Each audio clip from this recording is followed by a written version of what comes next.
উফ, এই সমভূমি আজ তাপমাত্রা কত রে? জানি না ভাই, তবে মাত্রা ছাড়িয়ে গেছে। এই গরমে গায়ে ক্যাকটাস জন্মে গেছে। আরে তোর তো জন্মেছে, আর আমারগুলো তো সব মারা গেছে। আরে আমারগুলো মারা যেতে বেশি দিন নেই, সব খালবিল শুকিয়ে মোবিল হয়ে গেছে। কেন, বর্ষায় তো ভালোই জল আন্ডারগ্রাউন্ড করলি, কিছু ছাড়। তুইও তো কত খনিজ সোনাদানা আন্ডারগ্রাউন্ড করে রেখেছিস, আমি কি কিছু বলেছি? আরে তো বল না, কত খনিতে কত পানি দিবি? হ্যাঁ, হবে না ভাই, আমার মাটি উর্বর রাখতে ওইটুকু জল লাগবে। ঠিক আছে, তোর এই বর্বরতার কথা মনে থাকবে। আরে বিশ্বাস কর মালভূমি, যেটুকু খাবার জল আছে সেটা আমারই চলবে না। এক্সট্রা ধোবার জল থাকলে তোকে নিশ্চয়ই দিতাম। মানে সেবার 5 কেজি সোনার বদলে যে 5 লিটার মিনারেল ওয়াটার দিলি, ওইটা ধোবার জল ছিল? ধুর বোকা, ধোবার জল হবে কেন, ডুবার জল ছিল। সালা, জল নিয়েও দুর্নীতি! হ্যাঁ, তুই তো শুধু আমার দুর্নীতিটাই দেখতে পাচ্ছিস। আর ওই মেঘ যে আমাদের ডুবার পুকুরের জল বাষ্প করে ওই পাহাড়ের কোলে ঢালছে তার বেলা। এই কার কোলে কি ঢালছে সমভূমি? না বাবা, কি মেঘা আপনি? হ্যাঁ রে, আমি। আমার নামে তো দেখছি খুব কুকথার কুয়াশা সৃষ্টি হচ্ছে। না না, কুয়াশা নয়, ধোঁয়াশা, অস্পষ্ট। তো কষ্ট করে স্পষ্ট কথাটা বলে ফেলো, তোদের কিসে এত ফাটছে? কিসে আবার, এই গরমে আমাদের মাটি ফেটে ফাঁক হয়ে যাচ্ছে, আর যত বৃষ্টিপাত তাক করে শুধু ওই পাহাড়ের কোলে ঢালছেন। এ আপনার কেমন অসমনীতি? হ্যাঁ হ্যাঁ, রাজনীতি। এই আমার জলীয় বাষ্প আমি কারো কোলে ঢালবো না হলে ঢালবো সেটা আমার ব্যাপার, এতে তোদের কি বে? তোদের কি মানে? জলীয় বাষ্পের জলটা তো আমাদের জলাশয় থেকেই নিচ্ছেন। তো মাটি লাগা জলাশয়ের জলটা কি তোর বাবা ভরে, নাকি চোরার জলের কল লাগিয়ে এগুলো ভরিস? আর আমার পেছন দিয়ে কি তাপ বের হয় যে আমি জলীয় বাষ্প তৈরি করব? তাপ নিয়ে কোনো চাপ থাকলে সূর্যদার সাথে কন্ট্যাক্ট কর। ওহো বাবা, তাহলে তো হয়েই গেল। আমার এক বন্ধু সূর্যোদয়ের সাথে একটু বেশি কন্ট্যাক্টে চলে এসেছিল। এখন সে পৃথিবীর বৃহত্তম মরুভূমি সাহারা। হ্যাঁ হ্যাঁ, তাহলে দেখ, সাহারা হবি না বেসাহারা হয়েই থাকবি। আর এইখানে এই গরমে আমি ঠিক ঘনীভূত হতে পারছি না। এখন মন চাইছে শীতল ওয়েদারে হাক্কা খেতে পাহাড়ে, করতে শৈল তো বৃষ্টিপাত, ভিজিয়ে দিতে প্রতিবাদ। উফ, ফার্স্ট ক্লাস। উফ, পুরো 18+। ফার্স্ট ক্লাস তো লাগবেই, উঁচু ভূমি আবার পর্বতের ছেলে, তেলা মাথায় তেল দেয়া আর কি। ভাই, ওটা ভিজা মাথায় জল দেওয়া হবে না? আর একটা কথা বললে তোদের মুখে বাজ মেরে দেব। হ্যাঁ, সেটা অন্তত করুন না, অন্তত বৃষ্টি তো হবে। কিন্তু যে গরজায় সে তো বর্ষায় না। বর্ষে ডুবিয়ে মারবো তোকে, মারবো। হ্যালো, ক্লাউডি বেবি, আসো। না, যাব না। তোমার কাছে গেলে তুমি আমায় ঘনীভূত করে বৃষ্টিপাত করিয়ে দাও। বেবি, তোমার কালো মুখ দেখলে তো আমার ভালো লাগে না, তাই তো বৃষ্টিপাত করিয়ে দিই। উমা তাই? দুষ্ট, দাঁড়াও যাই। এই এসি বাস। উফ, পুরো 18+। ওয়েদার তো পুরো ঘূর্ণিঝড় থেকে ঘূর্ণিঝড় হয়ে গেল ভাই। এইসব ঝড়বায়ু হাওয়ার সব শালা ঘূর্ণিবাজ। শুধু সরকারি বিজ্ঞাপনে বলবে নিম্নচাপ হলে নিম্নলিখিত নাম্বারে ফোন করুন, 5 মিনিটে মেঘ তাড়িয়ে আনবো। মেঘনা গরু। অথচ সেই নিম্নলিখিত নাম্বারে ফোন করলে লিখিতভাবেই বলা যাবে যে কেউ ফোন ধরবে না, আর ধরলেও 5 মিনিটের বদলে 5 দিন পরে কোনো সাদা মেঘ এনে বলবে রাস্তায় বৃষ্টিপাত হয়ে গেছে, শুধু ঠান্ডা হাওয়া খাও। হ্যাঁ হ্যাঁ, এই আকাশে গুড়গুড় করে ওই আকাশে ঝরে, অসময়ে ঝরতে এসে ডুবিয়ে পেছন মার। হ্যাঁ, মৌসুমি ভাইকে দেখলি কেমন হিমালয়ের দিকে ট্যাক্সি সার্ভিস খুলছে? হ্যাঁ ভাই, যদি আমরাও যেতে পারতাম। শুনেছি ওখানকার মেঘেরা ভাই স্নোফল করে। একটু ওয়াটারফল দেখতে পাচ্ছি না, আবার স্নোফল।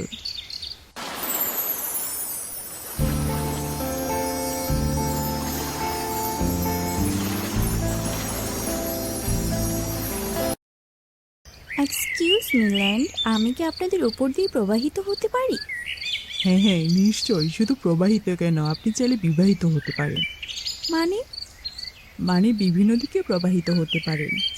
ও বাবা, বিবাহিত মানে যে বিভিন্ন দিকে প্রবাহিত হওয়া, তা তো জানতাম না। কোনো নদীও যে এতটা প্রবাহিনী, তরঙ্গিনী আর স্রোতিনী হতে পারে, সেটাও তো আপনাকে না দেখলে জানতাম না। ও রিয়েলি? হ্যাঁ রিয়েলি ম্যাডাম, আপনার যে বরফ গলা জলে পুষ্ট ফিগার, একবার এঁকে বেঁকে চলে ইনস্টাগ্রামে রিল দিলে আপনি আজকেই ভাইরাল। Well thanks guys, but let me introduce myself. আমি অলরেডি একজন Instagram model and I have 3 million followers also. ও তাই নাকি? আপনার ইনস্টাগ্রাম আইডির নাম কি? আই থিঙ্ক নটি নদী নামটা আপনাদের সকলেরই সার্চ হিস্ট্রিতে পাওয়া যাবে। হ্যাঁ, আপনি নটি নদী? আরে ম্যাডাম, আপনার জলের স্রোত দেখেই তো এই গরমে জলের টেস্টটা মেটাচ্ছি। আর দেখেছেন, মুখ দেখে চিনতেই পারিনি। ইটস ওকে, মুখ তো দেখাই না, চিনবেন কি করে? But if you want to see more please check my bio. Now please tell me কার উপর দিয়ে যাব? ম্যাডাম, আপনি উপর দিয়ে যাবেন বলছেন না? সমভূমির উচ্চতা তো মাত্র 300 মিটার। আমার উচ্চতা ওর থেকেও অনেক বেশি। শুনেছিলাম তুই ক্ষয়জাত মালভূমি তার শিলার সাথে যে বুদ্ধিটাও খেয়ে গেছে, সেটা তো জানতাম না। না হলে কেউ উপর বলতে উচ্চতা মনে করে? হ্যাঁ রে সঞ্চয়জাত সমভূমি, যেমন তুই আমার ক্ষয়ে যাওয়া পলিমাটি মেরে নিজের বলে মনে করিস। ওই, ওটা তোর নয়, প্রকৃতির দান, নিতেই পারি। হ্যাঁ, বংশটাই তো চলছে দানে, শালা ভিখারি।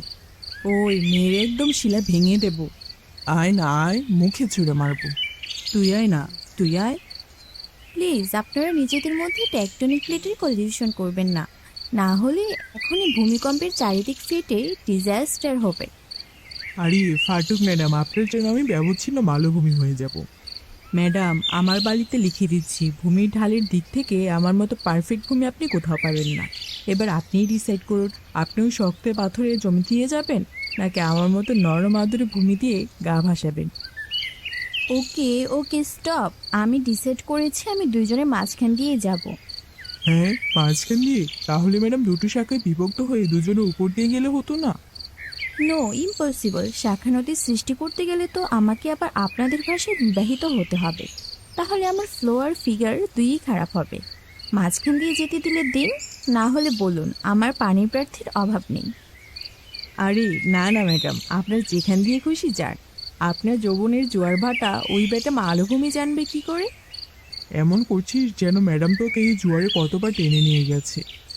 You guys are so so funny. তবে আমি কিন্তু খরস্রোতা নয় যে শুধু টেনেই নিয়ে যাব, মুড হলে মাঝে মধ্যে ডুবিয়েও ছাড়ি। ম্যাডামও আমাদের সাথে ফ্ল্যাট করছে। হ্যাঁ গাধা, ওটা ফ্লাড নয় ম্যাডাম, ফ্লাডের কথা বলছে, বন্যা। আরে সে তো ভালোবাসার বন্যা। ম্যাডাম, আপনি আমাদের মাঝখান দিয়ে যান, তবে ওর দিকে আবার বেশি বেঁকে বেঁকে যাবেন না। ওর নিচের মাটি খুব লুজ, আপনার থেকে অস্ত্র আকৃতি হাত করে নেবে।